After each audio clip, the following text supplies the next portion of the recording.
అందుకని దేవుడు అన్నాడు యెహోవా వలన అనుగ్రహము లేదంటే యెహోవా వలన ఆశీర్వాదము నొందినవాడు ఎవరట? గుణవతైన భార్య దొరికినవారు. నిజంగా భార్య అనేది చాలా ప్రాముఖ్యం. మగోడే కాదండి, ఎవరొకరు మగోడి విషయంలో పెళ్లి చేయడానికి అస్సలు పెద్దగా లెక్క చేయరు. నేను అంటాను మగోడి విషయంలోనే మనం కేర్ ఎక్కువ తీసుకోవాలండి. ఎక్కువగా మనం ఏం చేస్తామనంటే మంచి మా అమ్మాయి పెళ్లి చేయాలనుకుంటున్నామండి, మంచి అబ్బాయిని చూడండి, మంచి అబ్బాయిని చూడండి, మంచి అబ్బాయిని చూడండి, మంచి అమ్మాయిని చూడండి అని ఎప్పుడు ఎవరు ఎందుకు చెప్పరు? మంచి అమ్మాయి మన ఇంటికి వచ్చే అమ్మాయి మంచి అమ్మాయి ఎందుకు కాకూడదు? మంచి అమ్మాయే రావాలి. దేవునికి స్తోత్రం కలుగును గాక. మనం తల్లిదండ్రులుగా చూసుకునే అత్తమామల తల్లిదండ్రులుగా చూసుకునే ఆమె రావాలి. మన ఇంటికి వచ్చే అమ్మాయిని విషయంలో కూడా గుణవతైన భార్య రావాలని మనం కోరుకోవాలి. అలాంటిది దొరుకుట అరుదట, అరుదే మరి. గనుక అది ముత్యముల కంటే అబ్బో అంటే ఈ రోజున మనం ఆలోచన చేసేలంటే గుణవతైన భార్య బైబిల్ గ్రంథంలో మనం చూసినట్లయితే సమూయేలు రాసిన మొదటి గ్రంథము 25వ అధ్యాయంలో ఒక మాట రాయబడి ఉంది చూడండి. 3వ వచనం. అతని పేరు నాబాలు, అతని భార్య పేరు అబీగయీలు. ఈ స్త్రీ సుబుద్ధి గలదై అది. ఈ స్త్రీ ఎవరు అని అంటే ఇక్కడ చాలా విషయాలు మనం ఆలోచన చేద్దాం. ఏంటనంటే ఇలా రాసుకున్నానండి.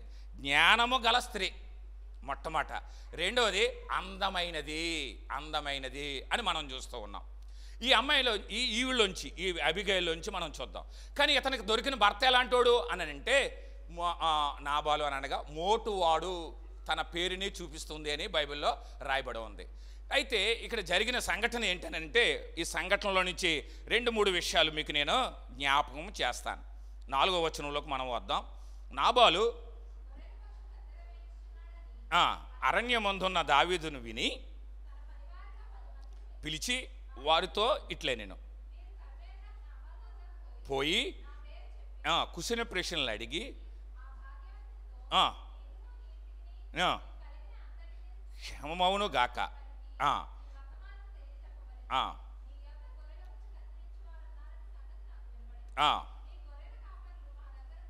మేము వారికి ఏ కీడును చేసి ఉండలేదు.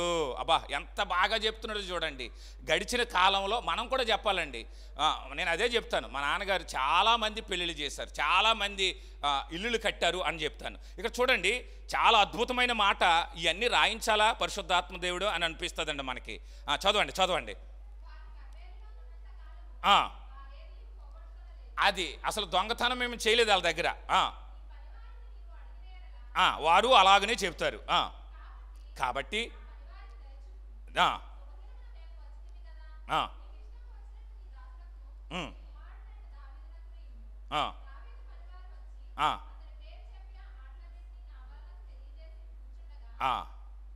ఇలా చెప్తున్నాడండి భర్త. నాబాలు దావీదు ఎవడు? యెషై కుమారుడు. ఇలాంటి భర్తలు కూడా ఉంటారండి. చాలా పొగరబోతులు ఉంటారండి ఇంట్లో.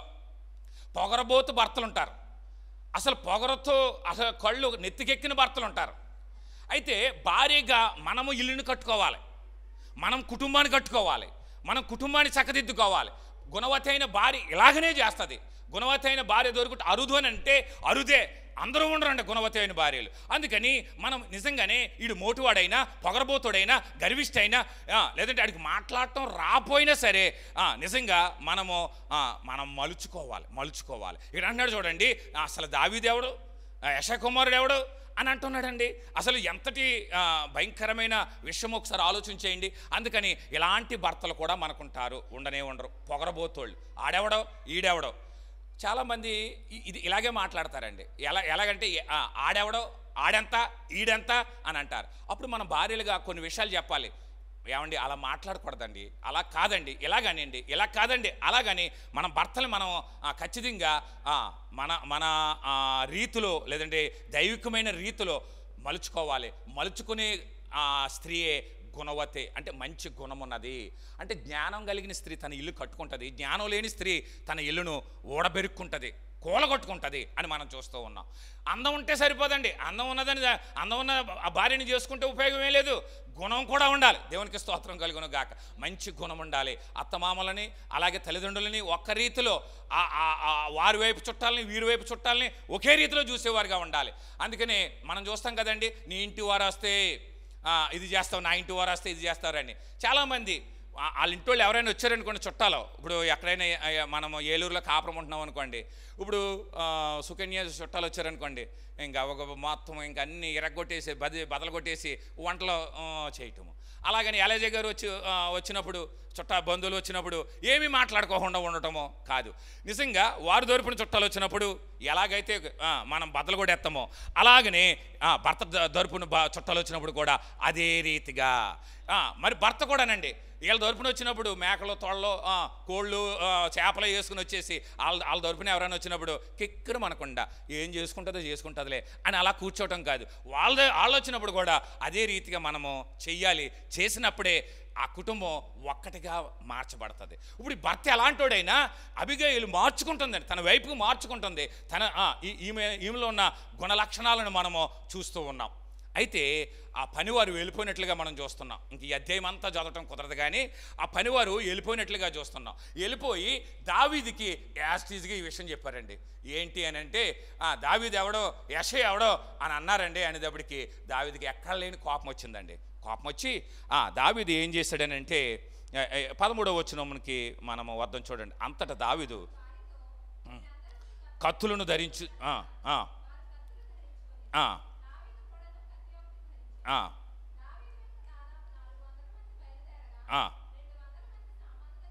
ఆ 400 మందిని వెంట పెట్టుకుని వస్తున్నాడండి. చూడండి.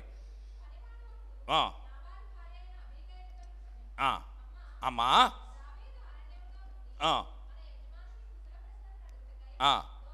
పంపించగా అయితే ఆ మనుషులు మాకెంతో ఉపకారం చేసి ఉన్నారు. మేము పొలంలో వారి మధ్య సంచరించినంతసేపు అపాయము నష్టము కానీ మాకు సంభవింపలేదు.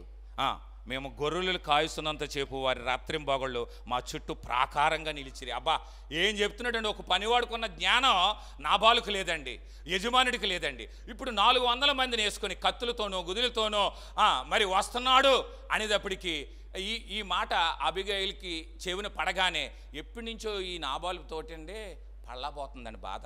వీడు మోటోడేమో, వీడు మాట తీరు బాగోదేమో, చాలా వీడితో చాలా ఇబ్బంది పడుతుంది. లేదనంటే అలాగ వెళ్దారంటే ఇలాగంటాడు, ఇలాగ వెళ్దారంటే అలాగంటాడు, కూర్చుందారంటే లిగిద్దారంటాడు. అంతేగాని భార్యతో కూడా చాలా మోటుగా ప్రవర్తిస్తాడు. భార్యను కూడా అవసరమైతే కొడతాడు. ఎప్పటి నుంచో వీడితో ఇసుకుపోయి ఉన్నది. ఎప్పుడైతే 400 మందిని వేసుకుని దావీదు వస్తున్నాడు అనేదాడికి ఇప్పుడు అబిగయీలు ఏం చేయాలి తెలుసా? ఎగురు గొంతేయాలి. ఈ దెబ్బతో ఈ ఏళ్ళతోటి ఈ నాపాలు కూడా వదిలిపోతుంది. ఏసేయండి అనాలే కదండి. చాలామంది భర్తలు మాట అయినపోతే ఏం చేస్తున్నారు? అత్తవారింటికి తీసుకెళ్ళి ఏం చేస్తున్నారు? అప్పుడు వీళ్ళు లైన్ అయిపోతున్నాడు. దేవునికి స్తోత్రం కలుగును గాక. అంతకుముందు మాట అన్నాడు సిట్ రైట్. చాలామంది చెప్తారు మొదటి భార్య దగ్గర ఎగురుతాడంట, రెండో భార్య ఒకవేళ భార్య చనిపోయి రెండో భార్య ఏం చేసుకుంటే సిట్ రైట్ అయిపోతారంట. మరి వాళ్ళు ఏం చేస్తారో తెలియదు, నాకు తెలియదు కానండి. చాలామంది లోకంలో చెప్పేది అదే. రెండో భార్య ఒకవేళ వాళ్ళ జీవితంలోకి వస్తే నూరెత్తారంట. కానీ మొదటి భార్య దగ్గర ఎందుకు ఎదుగుతారు? ఎత్తి ఎత్తి ఎత్తి ఎత్తి ఏదో రోజునో దెబ్బ ఏం చేస్తారో అల్లైన అయిపోయి కూర్చుంటారు. ఇక్కడ గుణవతి అయిన భార్య చేయవలసిన మంచి మాట ఒకటి నేను చెప్తున్నాను. గుణవతి అయిన భార్య అసలు ఎగురు గొంతేయాలి కదండి. దావీదు వస్తున్నాడు, 400 మంది వేసేయండి రా బాబా.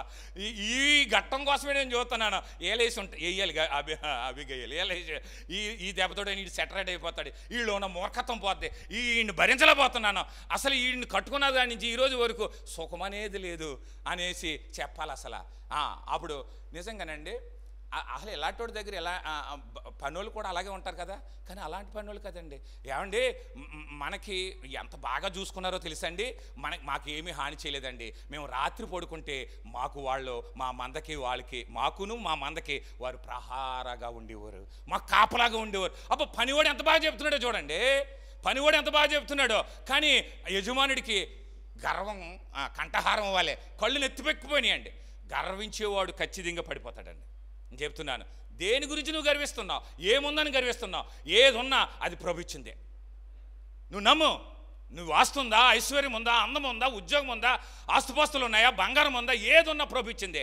గర్వించావో ఏది లేకుండా చేస్తాడు, నీకు నేలమట్టం చేసేస్తాడు. కనుక నువ్వు దేని గురించి గర్వించకు. ఈ పనుడు వచ్చి అంటున్నాడు, అమ్మా మేము రాత్రులు పడుకుంటే వాళ్ళు మాకు సెక్యూరిటీగా ఉండేవారమ్మా, అంత మంచోరమ్మా, వాళ్ళు కాస్త భోజనం ఇమ్మన్నాడమ్మా, ఏమడిగాడమ్మా, అన్నం పెట్టమన్నాడమ్మా, లేదా మాంసం ఇమ్మన్నాడమ్మా, ఏమడిగాడమ్మా, అది ఇస్తే సరిపోను కదా, మా దగ్గర ఉన్నాయమ్మా, అప్పటికే మేము వండేసి రెడీగా ఉంచామమ్మా, అని అంటే ఈ విషయం లోనకొచ్చి భార్యకి చెప్తుంటే అప్పుడు భార్య నిజంగా నేను నాకు ఇష్టమైనది ఏంటి తెలుసండి, 17వ వచనము. అయితే చదవండి. అతని ఇంటి వారికి అందరికీ ఇప్పుడు బహు జాగ్రత్తగా ఆలోచించుము. మన యజమానుడు అబ్బా ఈడు మరేనుడు ఎంత సర్టిఫికేట్ ఇచ్చాడండి పనుడు. మా యజమానుడు మంచోడు అని ఎప్పుడైనా అంటారండి. మా ఓనర్ గారండి దేవుడండి బాబా అంటారు. లేదండి మా ఓనర్ గారండి ఇదేండి బాబా అని అంటారు. మన యజమానుడు అమ్మ, నీ భర్త నా యజమానుడు, లేదంటే నీకు నాకు యజమానుడు. పనికిమాలోడు కాదు, బహు పనికిమాలోడు. కనుక ఇప్పుడు స్టెప్ సరిగ్గా తీసుకోమ్మ నువ్వు. ఎందుకో తెలుసా, దావీదు వస్తున్నాడు, దావీదు సరైనడు కాదు. మరి ఆయనకి తెలుసు 100 మందిని అంటే 100 మందిని పంపి అంటే 200 మందిని వేసేసేవాడు, రాయితోటి ఒకరిని లేపేసేవాడు. ఇక మన మన మన మన ఎంతటి వారము అవతల వచ్చేవాడు మామూలుడు కాదమ్మా. అది నేను పనుడు చెప్తాడు. ఇప్పుడు జాగ్రత్తగా నిర్ణయం తీసుకో, ఇప్పుడైనా జాగ్రత్తగా నిర్ణయం తీసుకో. నేనేం తీసుకున్నా ఈ హత్య వేసినయ్యా అని అన్నదా అబిగయలు అని అనలా. చాలా నాకు ఇష్టమైనది ఏంటో తెలుసండి, ఇక్కడ బహు పనికిమాలిన వాడు ఎవరిని అతనితో మాట్లాడినవాడు ఆడే మాట్లాడతాడు. చాలామంది ఆడి మాట్లాడతామే కానీ ఎవరు మాట్లాడినాడు, భార్యని కూడా మాట్లాడినవారు. వాయిస్ ఆయనదే వస్తుంది, ఇంకంతే, అది ఉపయోగపడిన వాయిస్. ఇంకోటి అన్నాడు బహు పనికిమాలినాడు ఎవరిని మాట్లాడినాడు. అసలు వీడి జీవితంలో ఎవరి ప్రసంగం అని వింటే కదా వీడి ప్రసంగం అసలు ఎలాగుంటుందో తెలుస్తుంది. అందుకనే మనం ఆలోచన చేయండి, నువ్వు ఎవరి మాట అని వింటే కదా నీకు మాటలంటే తెలుస్తుంది. అసలు ఎవరిని మాట్లాడినవాడు ఈడే మాట్లాడతాడు. ఎంత మూర్ఖుడండి, ఎంత మూర్ఖత్వం కలిగిన వాడండి అని పనివాడు చెప్పగానే నేను ఇవాళ తిక్కి పెట్టుకున్నానండి. 18వ వచనం. అందుకు అబీగయలు నాబాలుతో ఏమీ చెప్పక, చాలా ఇక్కడ చెప్తున్నానండి, చాలామంది భార్యలు ఆయనతో చెప్పి వస్తానండి, ఆయన చెప్పకుండా ఏం చేయనండి. ఇక ఇదే పాట లోన ఏం చేస్తారో నాకు తెలియదు కానండి, వీళ్ళు చెప్తారేమో, బయట మాత్రం మన దగ్గర ఆయన చెప్తానండి, అయ్యి బాబా ఆయన చెప్పాలండి. కానీ కొన్ని విషయాలు ఆయన చెప్పకుండా ఏం చేయొద్దు అంటున్నానండి. నేను అది కాదు, మంచి నిర్ణయాలు తీసుకునేటప్పుడు మీరు కూడా తీసుకోవచ్చు. భార్యలారా, మంచి నిర్ణయాలు తీసుకున్నప్పుడు మీరు కూడా తీసుకోవచ్చు. ఇక్కడ మంచి నిర్ణయం తీసుకుంటుంది ఏంటో తెలుసా, ఎందరో ప్రాణహాని కలిగే ఘట్టం జరగబోతోంది. ఎంతమంది అయితే ఉన్నారో అంతమందిలో ఒక్క మగపిల్లడు కూడా బతకడానికి ఇరలేదు, మొత్తం చంపేయటమే. దావీదు కాన్సెప్ట్ అది. ఒక్కడు కూడా మగాడు అనేవాడు మిగలకూడదు. నిజంగానే ఎందరో ఏమండి తప్పు చేసింది ఎవరు, నాబాలు. ఇప్పుడు శిక్ష ఎవరికి వస్తుంది, అందరికీ వస్తుంది. ఏమండి నీ భర్త చేస్తే నీ కుటుంబం అంతా లాస్ అవ్వాల్సిన పనే వచ్చింది. నీ భర్త చేస్తే నీవు నీ బిడలు ఈ రోజున రోడ్డు మీద ఉండవలసిన పనేమి వచ్చింది. అలాంటి సమయంలో నువ్వు నిర్ణయం తీసుకోవడానికి దేవుడు చెప్పాడు. ఏమని తెలుసండి, నాబాలుతో ఆ సమయంలో ఏం చెప్పాల, ప్రతిదీ మా ఆయనతో చెప్పాలి, ప్రతిదీ మా ఆయన చెప్పాలి. అందుకని అబ్రహాముని అన్నాడు, నువ్వు నీ భార్య చెప్పినట్టు చేయి అన్నాడు. ఎందుకో తెలుసా, ఆ గుడారంలోకి వెళ్ళమన్నప్పుడు దేవుడిని అడగలేదు, కానీ ఇప్పుడు భార్యని కుమారుని వెళ్ళిపోమంటుంటే చాలా బాధ వచ్చేసిందండి, చాలా బాధ వచ్చేసింది. అప్పుడు అంటున్నాడు, మరి నువ్వు అప్పుడు అడిగావా అని అంటున్నాడు. అందుకని కొన్ని విషయాలు మనం ఆలోచన చేసినట్లయితే కొన్ని పరిస్థితుల్లో నీ భర్త మూర్ఖుడు, మాట విననివాడు, లేదంటే భయంకరమైన సిచ్యువేషన్ వచ్చేసిందని అనుకోండి, కొన్ని నిర్ణయాలు నువ్వు తీసుకోవాలండి. నీ ఇంటికి అతిథులు వచ్చారనుకోండి, ఇక్కడ ఆగుదాం, ఒక్క నిమిషం ఆగుదాం. నీ ఇంటి అతిథులు వచ్చారనుకోండి, ఆయన చెప్పకుండా నేను ఏమీ చేయనండి కాదు. నీ ఇంటికి అతిథులు వస్తే పక్కింటోళ్ళైనా 500 అడిగి శుభ్రంగా వాళ్ళకి ఏదైనా తెప్పించి పెట్టాలండి. ఆయన లేరండి, మరి ఏం చేద్దామండి, అలాగే నిలబెట్టి మాట్లాడుతూ ఉంటారు కొంతమంది. కూర్చో అని అనరు కూడా. పోను కూర్చోబెట్టి కదా మంచినీళ్ళు ఇచ్చి ఆయన లేళ్లే, నువ్వు ఆతిథ్యం ఏమీ చేయలేవు. క్రైస్తవులుగా మనం నేర్చుకోవాల్సింది ఏంటో తెలుసండి. నేను చూశానండి, నేను మొన్న అంటే ఈ మాట అంటే అన్యులైన దేవుని ఎరగని వారైనా కృష్ణరాజు గారంట, ఆయన జీవితమంతా భోజనాలు పెట్టడమేనంట. అంటే దేవుని ఎరగని వారు అలా చేస్తున్నారు. దేవుని ఎరిగిన క్రైస్తవులైన మనము ఆతిథ్యం విషయంలో ముందుండాలి. దేవునికి స్తోత్రం కలుగును గాక. హల్లెలూయా. కనీసం ఇంటికి వచ్చిన వారికి కంగారుగా మంచినీళ్ళు ఇవ్వటమో, ఏమీ లేకపోతే నిమ్మకాయ పిండి నిమ్మకాయ నీళ్ళు ఇవ్వటమో, ఏమీ లేకపోతే లేదంటే పక్కింటోరినైనా ఒక 500 అడిగి వచ్చిన వాళ్ళకి భోజనం పెట్టి పంపించటము. ఆయన లేరండి, ఆయన ఉంటే అండి మీకు భోజనం పెట్టి పంపిద్దునండి, ఆయన లేరండి మీకు ఉంటేనండి చికెన్ బిర్యానీ తెప్పిద్దునండి. ఊరింతం ఉబ్బిత్తమా ఏంటిది? వాళ్ళని వచ్చిన వాళ్ళని నువ్వు ఊరిత్తమా ఉబ్బిత్తమా? నువ్వు అలాంటి విషయంలో భర్తను అడగవసల్లా. ఆతిథ్యము, ఇంటికి అతిథులు వచ్చారు అడగవసల్లా. కానీ నీ భర్తను అడగకుండా పెట్టి బేడ చదువుకుని వెళ్ళిపోకూడదు. అది నేను అనేది ఏంటంటే కాన్సెప్ట్ పక్కకి వెళ్ళాలా. నేను గర్గనే చెప్తున్నాను. ఇవాళ వాక్యం చెప్పారు మిమ్మల్ని ఏం అడగొద్దన్నారని, ఇంటికి వెళ్ళాక మీరు ఏమైనా తిరుగుబాటు చేస్తారేమో అని నేను చెప్తున్నాను. ఆతిథ్యం ఇచ్చే విషయంలో, కుటుంబాన్ని చక్కబెట్టుకునే విషయంలో, బిడ్డలకి బుద్ధి చెప్పే విషయంలో అన్నీ నీ భర్తకి చెప్పవసరలా. నీ కూతురే కాక తప్పు చేస్తే ఆమెని పట్టుకుని లోన తీసుకెళ్ళి క్లాస్ ఇవ్వు. ఆయనకి చెప్పి క్లాస్ ఇస్తానండి అవసరలా.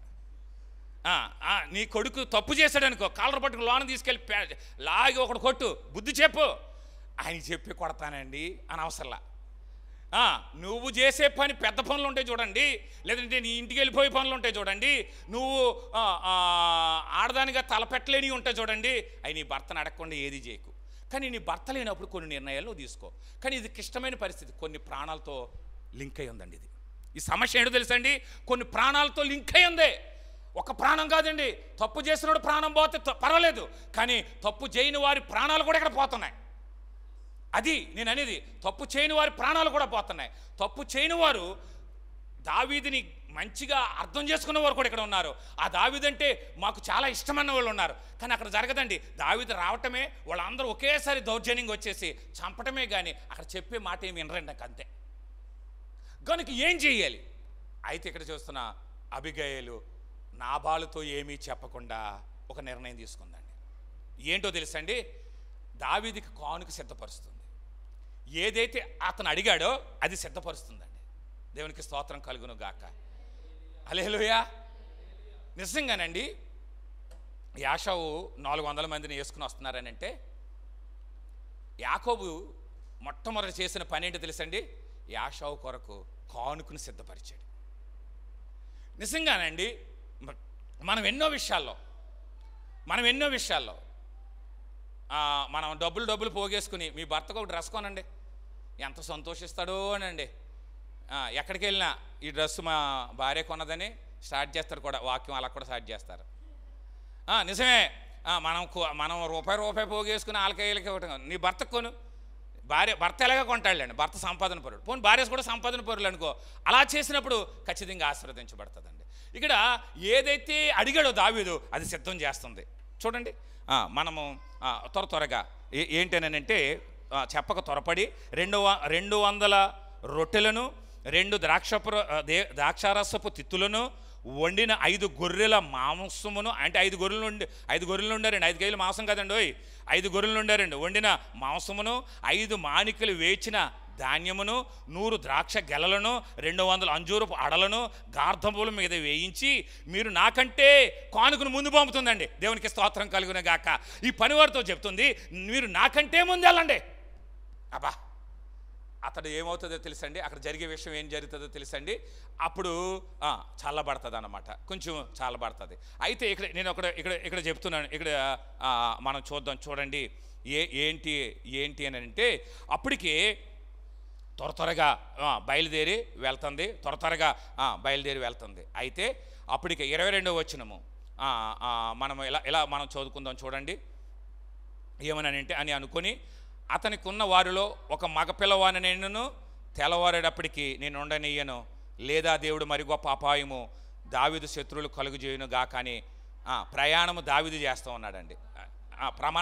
ప్రమాణం చేస్తున్నాడు. అంతకుముందు 21వ వచనంలో మనం చదువునంటే, అంతకు మునుపు దావీదు నాబాలును కలిగిన దాన్ని అంతటిలో ఏదియూ పోకుండా ఈ అరణ్యములో అతని ఆస్తంతయు నేను వ్యర్థముగా కాల్చి వచ్చి తిని ఉపకారమును నాకు అపకారము చేసి ఉన్నాడే అని అనుకుని, ఇక ఆడుకు మిగిలిన దాంట్లో ఏది కూడా, ఆడికి కలిగిన దాంట్లో ఏది కూడా నేను మిగల్చనని ప్రమాణము, అబ్బా దేవుని దగ్గర ఈ ప్రమాణము చేశాడని, ఒక్క మగ పిల్లవానినైనను తెల్లవారునప్పటికీ నేను ఉండనీయను, లేదా దేవుడు మరి గొప్ప అపాయము దావీదు శత్రువులకు కలుగుజేయును గాక అని ప్రమాణము చేసి ఉండేను. అలాగను ఇప్పుడు బయలుదేరుతున్నాడండి. ఈమె తీసుకున్న నిర్ణయాన్ని బట్టి 23వ వచనం, అబిగయీలు దావీదును కనుగొని గార్ధబం మీద నుండి త్వరగా దిగి, ఇక్కడ చేస్తున్నది ఏంటి తెలుసండి, దావీదుకు అది సాష్టాంగ నమస్కారం చేసిందండి. అక్కడ వేలు పెట్టండి చదువుదు కానీ, మొట్టమొదట ఆ అబిగయీలు చేసింది ఏంటో తెలుసండి, మనము తప్పు చేసినా మనము పొరపాట్లు చేస్తూ ఉంటాం, కానీ మొట్టమొదటి ఏదైనా చేసినప్పుడు మనం చేయవలసింది ఏంటంటే దేవుని సన్నిధిలో కొన్ని దినాలు గడపడానికి నిర్ణయం తీసుకోవాలి. ఇప్పుడు దావీదు ఎదుట సాష్టాంగ నమస్కారం చేసింది. 2 చదువు అక్కడ వేలు పెట్టి చదువు.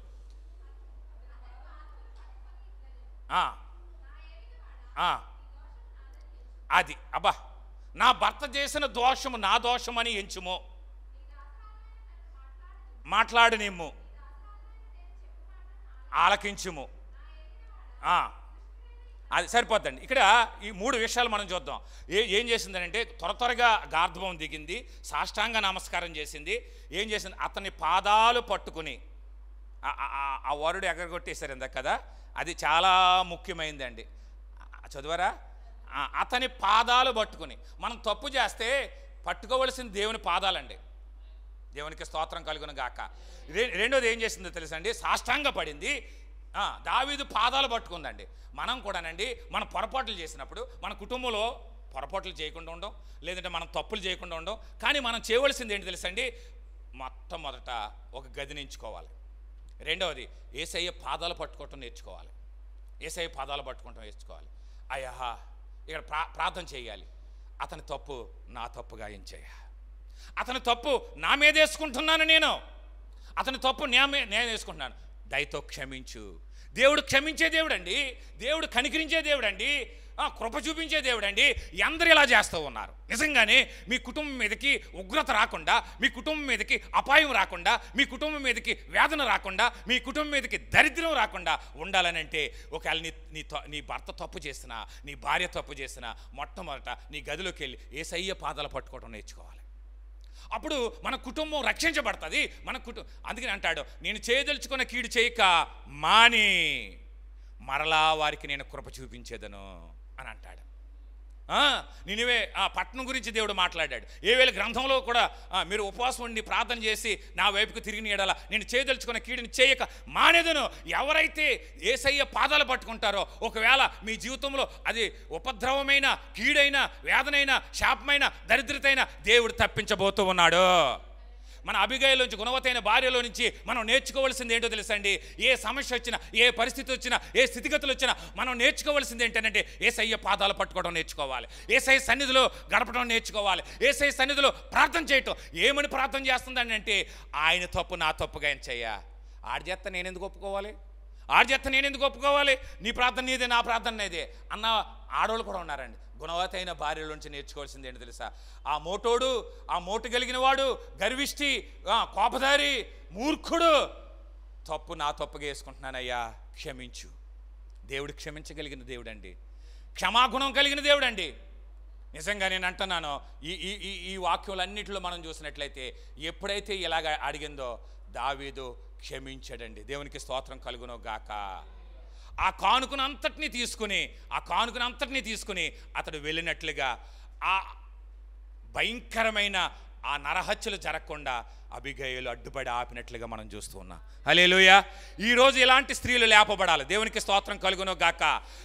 ఈ రోజున ఒక్క నాబాలు ప్రాణమే కాదండి, అక్కడ ఉన్న పనివారి ప్రాణాలన్నీ కూడా, అక్కడ చెప్తున్నాడు, ఒక్క మగపిల్లోడి ప్రాణం కూడా నేను మిగలనివ్వను అని దావీదు బయలుదేరితే, ఆ దావీదుకు అడ్డుపడి రాబోయే ఉగ్రతను తప్పించిన గుణవతి అయిన భార్య, రాబోయే ఉగ్రతను తప్పించిన భార్య, అంతేకాదు అనేకుల ప్రాణాలను కాపాడిన గుణవతి అయిన భార్య. అనేకుల భార్య ప్రాణాలు, నీ భర్త ప్రాణంతో పాటు అనేకుల వ్యక్తుల ప్రాణాలు కాపాడిన గుణవతి అయిన స్త్రీ. చూడండి, ఈమె ఒక్క నిర్ణయం అందరు సేవ్ అయ్యారు. చూడండి, ఈమె ఒక్క నిర్ణయం. అందుకనే వెంటనే దావీదు మార్చుకున్నాడండి. యుద్ధానికి వెళ్ళకోకుండా, వాళ్ళని చంపడానికి వెళ్ళకుండా తన మనస్సును మార్చుకున్నాడు, వెనుదిరిగాడండి, తన కానుకను తీసుకుని వెళ్ళినట్లుగా మనం చూస్తూ ఉన్నాం. ఇంకా పరిశుద్ధ బైబిల్ గ్రంథంలో 33వ వచనం చూద్దాం. చూడండి, 33వ వచనం.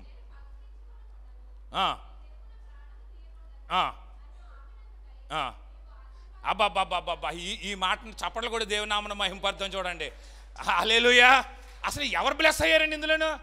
అబిగైల్ బ్లెస్ అయిపోయిందండి. నేను పగ తీర్చకుండాను, వారి ప్రాణాలు తీయకుండాను, నువ్వు చేసినందుకు నువ్వు ఆశీర్వదించబడుదువు గాక, నువ్వు ఆశీర్వదించబడుదువు గాక, నువ్వు దీవించబడుదువు గాక. ఆమేన్. బ్లెస్సింగ్స్ ఎప్పుడైతే నీ భర్త తప్పు చేశాడు, నీ పిల్లలు తప్పు చేశారు, నీ కుటుంబం తప్పు చేసింది, ఎప్పుడైతే నువ్వు గది అనుభవం కలిగి దేవుని పాదాలు కట్టుకుని నువ్వు ప్రార్థన చేసావో ఆ కీడు తప్పించబడుతుంది. మొట్టమొదట ఆ గదిలోంచి బ్లెస్ అయి నువ్వు బయటకు వస్తావు అంతే. ఆ గదిలోంచి బ్లెస్ అయ్యి ఆశీర్వదించబడి బయటకు వస్తావు, బ్లెస్ అయిపోయి బయటకు వస్తావు. ఇక్కడ దావీదు అంటున్నాడు, ఏమంటున్నాడు అంటే, నేను బ్లెస్ చేస్తున్నా, నువ్వు ఆశీర్వదించబడదువు గాక, నువ్వు ఆశీర్వదించబడదువు గాక. నిజంగానే వారి ప్రాణాలు తప్పించినందుకు, నా పగ తీర్చినందుకు, నా పగను పక్కన పెట్టినందుకు నువ్వు బ్లెస్ అవ్వబోతూ ఉన్నావు. అసలు వాళ్ళు దావీదు వెళ్ళి అబిగైల్ మాత్రం చంపడండి, వాళ్ళని చంపేస్తాడు. కనుక అసలు ఈవిడికి ఎందుకు రిలాక్స్డ్, కాలు మీద కాలు వేసుకుని కాలు ఊపుకుంటూ కూర్చోవచ్చు కదా ఇంటికాడ, ఈ పని అంతా ఎందుకు? కానీ అడ్డెళ్ళిందండి, అడ్డెళ్ళినోడికే తగులుతుందండి. ఇద్దరి మధ్యన అడ్డెళ్ళాడండి, ఎవడన్నాను ఆడి మీద పడుతుంది దెబ్బ. అయినా సరే ఈ మేలు ఏం చేశాను, ప్రాణాలకు తెగించి నాబాలుకును దావీదుకి మధ్యలోకి నిలబడిందండి. దేవునికి స్తోత్రం కలుగును గాక. ఈ రోజున సంఘం ఈ లోకానికి దేవునికి మధ్యన నిలబడుతుంది. ఈ సంఘం చేసిన ప్రార్థనలు ఈ లోకంలో ఎన్నో అద్భుతాలు జరుగుతున్నాయి, ఎన్నో ఆశ్చర్యకాలు జరుగుతున్నాయి. అందుకని నా సంఘము చేసిన ప్రార్థన దేవుడు, అందుకే సంఘం భార్యతో పోల్చాడండి. భార్య మాట వినని వాడు ఎవడో ఉన్నాడంటే ఇంకా ఆడు సరైన భర్త కాదులేండి. అయితే నేను అనేది ఏంటంటే, ఖచ్చితంగా భార్య మాట వినేవాడే. అందుకని దేవుడు ఆయన ఒక కుమారుడు, పెండ్లి కుమారుడే ఉన్నాడు. సంఘం పెండ్లి కుమార్తెగా మనం చూస్తున్నాం, భార్య మాట వినకుండా అని ఇక్కడ మనం చూస్తున్నాం. కనుక ఈరోజు సంఘం అనేకుల కొరకు ప్రార్థించే సంఘాలుగా మన సంఘం ఉండాలి. అనేకుల కొరకు మాకెందుకులే, పిచ్చోళ్ళ గురించి మాకెందుకులే, అడుక్కునే వాళ్ళు మాకెందుకులే, విధవరాల గురించి మాకెందుకులే అనకూడదండి. సంఘంగా ఏకీభవించి హాస్పిటల్లో ఉన్న రోగుల కొరకు, పిచ్చోళ్ళ కొరకు, బలహీనుల కొరకు, అలాగే లేదంటే దిక్కులేని వారి కొరకు మన సంఘం ప్రార్థన చేస్తే సంఘం బ్లెస్ అవుతుంది. ఆ సంఘం ప్రార్థన ఆలకించి వాళ్ళని దేవుడు బ్లెస్ చేస్తాడు, చేసిన సంఘం కూడా బ్లెస్ అవుతుందండి. కనుక ఈరోజున అంటున్నాడు చాలా ఆశీర్వాదకరమైన మాట ఏంటంటే, ఈ దినము నా ప్రాణం తీయకుండా నన్ను ఆపినందుకే నువ్వు ఆశీర్వాదము నొందుదువుగాక. నువ్వు చూపిన బుద్ధి విషయమై నీకు ఆశీర్వాదము, నీకు చూపిన జ్ఞాన విషయమై నీకు, అంటే జ్ఞానం ఉంటే ఆశీర్వదించబడతామండి. నువ్వు చూపిన బుద్ధిని బట్టి నువ్వు ఆశీర్వదించబడ్డా. బుద్ధి అనగా జ్ఞానము. జ్ఞానం గల స్త్రీ కొనియాడబడును. ఎక్కడ దేవునికి స్తోత్రం కలుగును గాక. అందుకని జ్ఞానం కలిగిన స్త్రీ కుటుంబాన్ని కట్టుకుంటుంది కానీ కూలగొట్టుకోదు. అందుకని నీ బుద్ధిని బట్టి, నీ జ్ఞానాన్ని బట్టే దేవుడు నిన్ను ఆశీర్వదిస్తుంది, నిన్ను బ్లెస్ చేస్తున్నాడు అని అంటూ ఇంకొక మాట నేను అని అంటూ ఆశీర్వదించాను. అందుకని ఇక్కడ అయిపోయిందండి. 35వ వచనంలోకి వద్దాం, 35లోకి వచ్చేద్దాం. అయిపోయింది. సారీ 34 కూడా చూడండి. నువ్వు త్వరపడి నన్ను ఎదుర్కొనకపోయినా ఎడలా యెహోవా జీవము తోడు, తెల్లవారులోగా నాబాలునకు నిశ్చయం. దేవునికి స్తోత్రం కలుగును గాక. నిన్ను ఆపిన దేవునికి మహిమ కలుగును గాక. నీ ద్వారా ఈ ఘట్టను ఆపిన దేవునికి.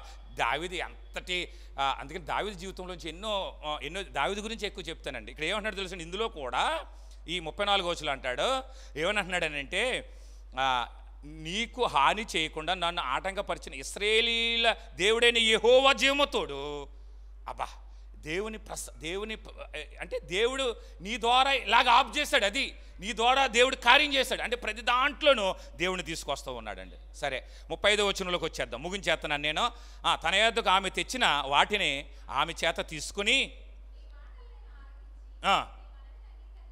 సమాధానముగా నీ ఇంటికి పొమ్మని ఆమెతో, అమ్మా ఇంక నీకేం ప్రాబ్లం లేదు, మీ ఆయన నేను ఏం చేయను, మీ పనివారు నేను ఏం చేయను, సమాధానంగా వెళ్ళు.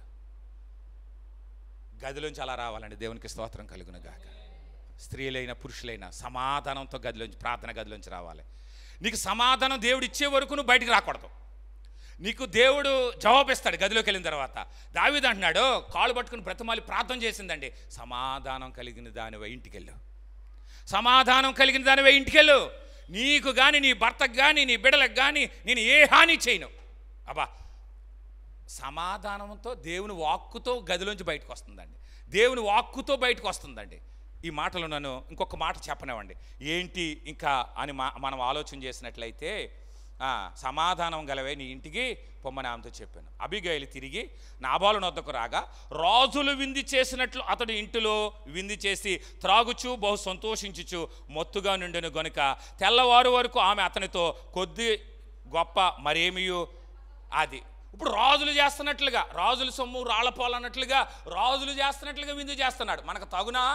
విందు చేసే సమయంలో విందు చేయాలి, తినేటప్పుడు విందు చేయాలి. ఇక రోజు విందులే, రోజు అదే, రోజు తాగుడే, రోజు తింటమే అని అంటే కొండలుంటే ఉంటాయా? తరిగిపోతాయి కదండి. అలాంటి పరిస్థితుల్లో తాగి మొత్తుడై తూలుతున్నాడు. ఆ సమయంలో ఈవిడికి దావీదే నా మాట విన్నాడనేటప్పటికి అసలు వచ్చేసి ఇలా తాగేస్తున్నాడు కదండి ఫుల్గాను. వచ్చేసి అసలు నువ్వు మనిషివా పశువా? అసలు దావీదు మనుషులు వస్తే నువ్వు ఏం మాట్లాడా? ఇప్పుడు నేను ఇలాగా ఆపొచ్చాను, ఆపకపోతే నువ్వేమైపోదుగా అని మనోళ్ళు అయితే ఆవేశం ఆపుకోలేరండి. పోనీ తెల్లారి దగ్గర ఎక్కడ ఆగుతారు? ఒక గంట ఆగలేరు. అక్కడే ఆ నలుగురిలోనే ఇలారా ఆ పక్క తీసుకెళ్ళిపోయి ఆయన చేస్తూ ఉంటారు. కొంతమంది అయితే నలుగురిలోనే ఆపుకోలేరు, కట్టలు తెంచిపోయి ఏంటండే అని అంటారు. ఇలాగా నేను చూస్తూ ఉన్నాను చాలామంది ఆడవాళ్ళ విషయంలో. నలుగురిలో నీ భర్తను చులకన చేయకు. నలుగురిలో నీ భర్త విషయంలో చులకనగా అసలు మాట్లాడక. నీ భర్తనే అక్కడ ఏమి ఉన్నా లేకపోయినా ఏంటి తెల్లారి వరకు ఆగిందండి. మనమైతే గంట ఆగలేం. ఎప్పుడు ఏంటి నేనే కాక అక్కడికి వెళ్ళి ఆపకపోతే నువ్వేమైపోదు తెలుసా? అసలు నువ్వు మనిషివే, అసలు నేను కట్టుకున్నందుకు నాకు ఏలుగా అనేద్దు. గంట ఆగలేం. ఈవిడ తెల్లారిదాకా ఆగిందండి. ఎందుకో తెలుసా? ఈ మద్యం మొత్తులో చెబితే మాట బుర్రకెళ్ళదు కానీ నన్ను చెయ్యాడింతాడు అని ఎరిగిన జ్ఞానవంతురాలు. దేవునికి స్తోత్రం కలుగును గాక. అదండి మనం కొట్టించేసుకుంటాం. ఆ సందర్భంలోకి వెళ్ళిపోయి దూరేసి మనం ఒకటి ఏం చేసుకుంటాం, వెంటనే వచ్చేస్తాం. అసలు ఏం చెప్పాలో, ఎప్పుడు చెప్పాలో, ఎలా చెప్పాలో కూడా తెలియదండి. ఆమె అనుకుంది రాజులకు చేసినట్లు కంటే మత్తులో ఉన్నాడండి. మత్తులో ఉన్నాడు.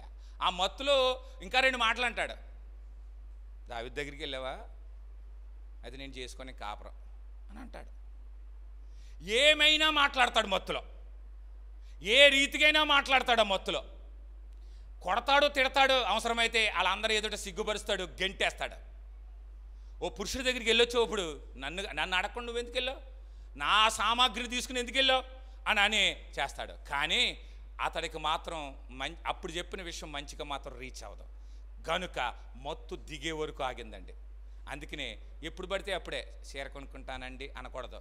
మంచి మూడ్ ఉన్నప్పుడు మాట వేయాలి, లాలన చేసి దువ్వంసరం లేదులేండి. ఇలాగా కాస్త బాగున్నప్పుడు ఎప్పుడు పడితే అప్పుడు ఒక చీర కొన్నావా, లేదండి ఇది కొన్నావా, అది కొన్నావా, ఎప్పుడు నీకు మూడ్ వస్తే అప్పుడే ఆయన చేస్తూ ఉంటా. కాస్త నీ భర్త కూడా మూడ్గా ఉన్నాడో లేదో చూసుకుని, కాస్త మంచిగా ఉన్నాడో లేదో చూసుకుని, కాస్త అతను కూడా అతని ఆదాయం ఎలాగుందో చూసుకుని కాస్త నువ్వు మాట్లాడటం నేర్చుకోవాలి. నా బతుక్కో చీర కూడానా, నేను కట్టుకున్నాకో చీర లేదు, ఏమీ లేదు. నిజమే, చాలామంది మగవాళ్ళు ఈ మాట చెప్తున్నారు, ఎప్పుడు నా భార్యకి చీర కొనలేదు అని అంటున్నాడు. చాలామంది అలా కూడా ఉన్నారండి. అందుకే పెట్టుకుని కొంతమంది ఇలాగంటారేమో అనుకుంటాను నేను. సరే, ఏదేమైనా మనం ఆలోచన చేసినట్లయితే వారి స్థితిని చూసి కూడా మనం మాట్లాడాలి. వారి పరిస్థితిని, భర్త పరిస్థితిని చూసి కూడా మనం మాట్లాడాలి. కనుక ఈవిడే చూద్దాం, ఈ మాట చదివి నేను ముగిస్తాను. చూడండి, ఇక్కడ తెల్లవారు వరకు ఆమె అతనితో కొద్ది గొప్ప మరేమీ చెప్పగా, అంటే ఇంత ఉస్సు కూడా ఇవ్వలేదు, వెళ్ళొచ్చిన అది కూడా ఇవ్వలేదు. గాడిదల్ని గుర్రాలని వేసుకుని వెళ్ళింది కదండి ఆవిడ. అక్కడే వెళ్ళింది ఏంటి, చాలా తీసుకుని వెళ్ళింది కదా. ఎంత మాంసం వేసుకెళ్ళిందండి ఆవిడ. 5 గొర్రెల మాంసం, 5 కేజీల మాంసం కాదండి, 5 గొర్రెలు ఉండిన మాంసం తీసుకెళ్ళాలంటే ఎన్ని ఆటోలు ఉండాలండి. అంత వర్కౌట్ చేసిందండి. ద్రాక్షరసపు తిత్తులు వండిన 5 గొర్రె మాంసములు, 5 మానికలు వేచిన ధాన్యములు, 100 ద్రాక్ష గెలలు, 200 అంజూరు పాడలు గార్ధం మీద వేసుకెళ్ళిందండి. ఉస్సు ఇవ్వలేదు, ఇలా కొంచెమైనా ఇవ్వలేదు, ఏమీ తెలియనట్లుగా ఇలాగొచ్చి కూర్చుని కాముగా ఉంది. కొద్దిగాని, ఇక్కడ చాలా మంచి మాట చెప్పాడండి, కొద్దిగాని గొప్ప మరేమీ చెప్పక ఊరకుండాను. ఉదయమున నాబాలుకు మొత్తు దిగేను. దేవునికి స్తోత్రం కలుగును గాక. నాబాలుకు మత్తు దిగినప్పుడు అతని భార్య అతనితో ఆ సంగతులన్నీ చెప్పగా భయము చేత గుండె పగిలి 10 రోజులకి చచ్చెను. చంపిందా? నిజమే, చెప్పవలసిన సమయంలో చెబితే అలాగుంటుందండి. రాత్రిగా చెప్తే ఈవిడ చచ్చును, తెల్లారికి చెప్పింది కాబట్టి అతను చనిపోయాడు. మత్తులో ఈవిడ చంపుతుడు, నువ్వు ఎవరి దగ్గరికి వెళ్ళి వచ్చేవందుడు. కనుక నేను ఖచ్చితంగా దేవుని వాక్యాన్ని బట్టి జ్ఞానవంతురాలైన స్త్రీ తన ఇల్లుని కట్టుకుని, బుద్ధివంతురాలైన తనకి ఇల్లు కట్టుకుని, తెల్లారాక అంతా అయిపోయిన తర్వాత అయ్యగారు మొత్తం ఏమీ ఎరగనట్లుగా కుర్చీలో కూర్చున్నాక ఏమండి అన్నది. ఏంటి అన్నాడు. ఏం జరిగిందో తెలుసండి, 400 మందిని దావీదు తీసుకొచ్చాడు, ఒక్కను కూడా మిగలకూడదు అనుకున్నాడు. అప్పుడు నేను పనివాడు వచ్చి చెప్పాడు, ఇలాగ మేము వెళ్ళామండి, కాళ్ళు పట్టుకున్నానండి, చంపకుండా తిరిగి వెళ్ళిపోయాడండి అన్నాడంతే. అంటమే. తర్వాత తల్లి ప్రాణం పోయింది, కొన ప్రాణం ఉంది, 10 రోజులకి అది పోయింది. ఆ తర్వాత సమాధి కార్యక్రమం జరిగింది. ఆ తర్వాత ఒక్క మాట చెప్తాను, ఆ అబిగయిల్ని దావీదు చేసుకున్నాడండి. దేవునికి స్తోత్రం కలుగును గాక. ఇక్కడ చూడండి 39వ అధ్యాయంలో, తరువాత దావీదు అబిగయిలుని పెండ్లి చేసుకోవడం వల్లనే ఆమెతో మాటలాడ తగిన వారిని పంపాడు. ఎవరిని వాళ్ళని బట్టి పంపకూడదండి పెళ్లి చూపులకి, పెళ్లి మాటలు మాట్లాడటానికి. మీరు ఈ మాట వినండి, చాలా జాగ్రత్తగా వినండి. తగిన వారిని పంపాడంట. రే భర్త పోయాడు, ఆమె అలాగుంది, చాలా జ్ఞానవంతురాలు అని మాట్లాడగలిగిన, అంటే ఎలాంటి కాస్త టెక్నిక్గా అటు ఇటు జోడించి నవరసాలు జోడించి మాట్లాడగారు. కొంతమంది మాట్లాడతాం రాదు, దావీదు రమ్మన్నాడు అంటారు. వెళ్ళి ఉపయోగం ఏంది? దావీదు రమ్మన్నాడు, ఎవడరా దావీదు రమ్మన్నాడు అంటున్నావు అంటది. అంటే నవరసాలు పోషించి మాట్లాడాలి అక్కడ, ఆ మాటలకే వచ్చేయాలి ఆవిడ వెనక. అందుకని తగిన వారిని పంపాడట. అబ్బా దేవునికి స్తోత్రం కలుగును గాక. మనకు కూడా అండి తగినవారు, అందరూ అన్నిటికీ తగినవారు కాదు. అందుకని దావీదు తగిన వారిని పంపాడట. మనం కూడా ఈ మధ్యకాలంలో పెళ్ళి అందరూ అంటే చూడండి, పరిశుద్ధాత్ముడే పెళ్లి పనులు చేస్తాడనేసి, దానికి కూడా కొంతమంది తగినవారు ఉంటారండి. పంపితే ఒక్క మాట నేను చెప్పి నేను ముగిస్తూ ఉన్నాను. దావీదు సేవకులు కర్మెలునకు అబిగయిలు వద్దకు వచ్చి, దావీదు మమ్మను పిలిచి నిన్ను పెండ్లి చేసుకున్నట్టుకే తోడుకుని రమ్మని పంపాను. ఆమె లేచి సాగిలపడి, నా ఏలినవాని చిత్తము, నా ఏలినవాని సేవకులు కాళ్ళు కడుగుటకు, నా ఏలినవాని దోసురాలకు నేను సిద్ధంగానున్నానని చెప్పి త్వరగా లేచి గార్ధబం మీద ఎక్కి తన వెనుక నడుచుచున్న 5 అది పెండ్లి కుమార్తె దొరుపున 3, పెండ్లి కుమారుడు దొరుపున 2, 5 రెండమ్మా వేసేద్దాం ప్రధానం అంటారు. ఇక్కడి నుంచి వచ్చింది 5. దేవునికి స్తోత్రం కలుగును గాక. 5 పనిగత్తుల్ని ఎంటబెట్టుకుని వచ్చిందంట. ఇక్కడి నుంచి వచ్చిందండి. వాళ్ళు 3, వీళ్ళకి తెలియదండి వాళ్ళు ఎంతమంది అండి. ఇంకా అడుగుతున్నాం, వాళ్ళు ఎంతమంది అండి? అమ్మాయి దొరికి ఎంతమంది అండి? 3. వీళ్ళు ఎంతమంది అండి? 2. 5 వెంట పెట్టుకుని వచ్చింది. దావీదుని వివాహం చేసుకుంది. అంతటితో తన జీవితము ముగిబడింది. ఈ ఘట్టం అంతటిలో మనం చూసిందైతే గుణవంతురాలైన ఆమె ఏం చేసిందని అంటే, ఇక్కడ చెప్తున్నాను, నాబాలు తన జీవితాన్ని బట్టి, తన ప్రవర్తన బట్టి తను చనిపోయాడు, కానీ అక్కడ అనేకుల ప్రాణాలను కాపాడింది. అనేకులు అన్యం పుణ్యం ఎరగని వారు బలైపోకుండా చనిపోకుండా ఈ గుణవంతురాలైన భార్య ఆమె కాపాడింది. గనుక భార్యలారా, మీకు నేను ఖచ్చితంగా చేతులెత్తి దండం పెట్టి ఈ వాక్యం చెప్తున్నాను. పెళ్లి చేసుకుని మీరు నిజంగా మీ కుటుంబాన్ని ఎలా కట్టుకోవాలో నేను ఒకటే చెప్తున్నాను, వాక్యంతో కట్టండి. నీ భర్త ఏ పరిస్థితిలో ఉన్నా ఆదరణ మాటలే చెప్పండి. అతడు భుజం మీద చేసి నేనున్నాను అని అనవసరంలా, నువ్వు భుజం మీద చేసేటడికి నా భార్య నాతో ఉంది అయినా ఒక గొప్ప ధైర్యం అతనికి వస్తుందండి. అలాగున మీ కుటుంబం కట్టుకునే పాత్రలో చాలా ప్రాముఖ్యమైన పాత్ర మీదే. మీ భర్త సంపాదించి ఇంటికి తీసుకొస్తాడు, కానీ బిడలని కుటుంబాన్ని అన్ని రీతిలుగా కట్టి నడిపించగలిగే పాత్ర మీదే. గనుక బైబిల్ సామెతలు 18వ అధ్యాయం 22వ వచనంలో గుణవతి అయిన భార్య దొరుకుట అరుదు, అది ముత్యముల కంటే, అంటే ముత్యములు కూడా ఆ గుణవతైన భార్యతో సాటి కావు అని ఎందుకైతే సొలొమోను మహారాజు రాయించాడంటే, 700 మందిని చేసుకున్నాక తనకు అర్థమైంది, గుణవతమైన భార్య కాకపోతే ఇలాగుంటుంది మన జీవితం అనుకున్నాడు. రకరకాల వైపు రకరకాలుగా తిప్పేశారండి. అందుకని ఒక్క పురుషుడికి ఒక భార్యే దేవుడు ఏర్పాటు చేసింది. అయితే అలాగున మనం ఉండాలని గుణవతి అయిన భార్యలాగా, అలాగనే గుణవంతుడైన భార్యగా కూడా ఉండాలి.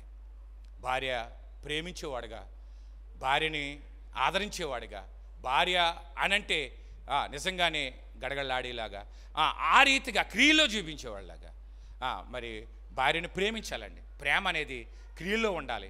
ఏంటనంటే నీ భార్యతో మాట్లాడాలి, నీ భార్యతో సంభాషించాలి. మనం అందరితో మాట్లాడతాం కానీ భార్యతో మాట్లాడాం కదా.